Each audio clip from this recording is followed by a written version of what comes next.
નમસ્કાર ખેડૂત મિત્રો, મારુતિ નંદન પ્રાકૃતિક ફાર્મ ગામ બીલા.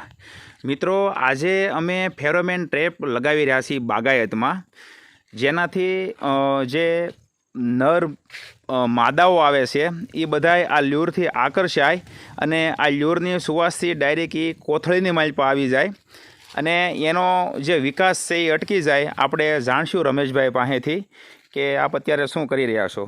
રમેશભાઈ, આનો યુઝ કયા કયા પાકોમાં થઈ શકે? બધા પાકોમાં થાય છે. ફૂદા આવે ને, હા હા, બતાવો તો લ્યુર બતાવો કઈ રીતની આવે. આ લ્યુર, હા હા, એની સુગંધ, એની સ્માઇલ આવે. હા હા હા, અને આ વચ્ચે વચ્ચે પીળી છે. હા હા હા હા, એની સ્માઇલ જાય છે ને, સીધું ન્યા જ જાય. હા હા, અને સીધું પછી સ્માઇલ હાટું અંદર જ ઘરતું જાય, કોથળીમાં વ્યૂ જાય, પછી બહાર નહીં નીકળી શકે. ટૂંકમાં એનો જે વિકાસ છે એ અટકી જાય. જે નર છે એ બધા આનથી આકર્ષાય ના કોથળીમાં આવી જાય.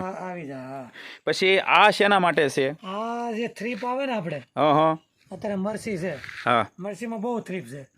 એ થોડા અંતરે સ્ટીક લગાવી દેવું, સમજ્યા? પેપર ને આ સ્ટીક, એટલે બધી થ્રીપ આને રે સોટી જાય. પીળો વસ્તુ છે, આકર્ષણ બહુ એ લોકોને થાય. એટલે આ ગમ આવે એટલે સીધું સોટી જ જાય. એટલે એક તો આ પીળા કલરથી આકર્ષાય બધી જીવાચ્યું, અને આવીને ડાયરેક્ટ અહીં બેહવા જાય એટલે આમાં એક ગુંદર ટાઈપ ગમ આવે એટલે આમાં એ સોટી જાય.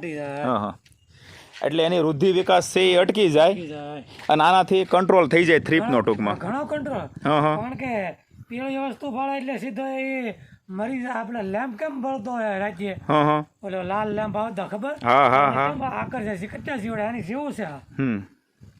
એટલે તો બધી થ્રીપ આને સોટી જાય. એટલે ઝીણી થ્રીપ માટે આ પીળી આ ફેરોમેન ટ્રેપ, અને આ નર ફુદાઓ માટે આ રીતનું લગાવી દેવાનું. આ રીતે આ જમરૂખમાં લગાવવાની છે. અને આને લગાવવાનું કઈ રીતના? અહીંયા પછી જમરૂખ પાસે કઈ હોટી ખોડીને લગાવવાનું કે? ડાળી હોય ને, આ જો જમરૂખની ડાળી આમ બાંધી દેવાનું. આમ બાંધી દેવાનું. હા, બરોબર. સ્ટીક લગાવો તોય હાલે, પણ આપણે તો છે જમરૂખની ડાળી સીધી આમ બાંધી દેવાની, એટલે હવે સીધું જ આવી જાય. તો જોયું મિત્રો, આ રીતનું જીવાત અને ફુદાઓનો કંટ્રોલ થઈ જાય છે, અને આ રીતની અત્યારે ફેરોમેન ટ્રેપ લગાવી રહ્યા છીએ.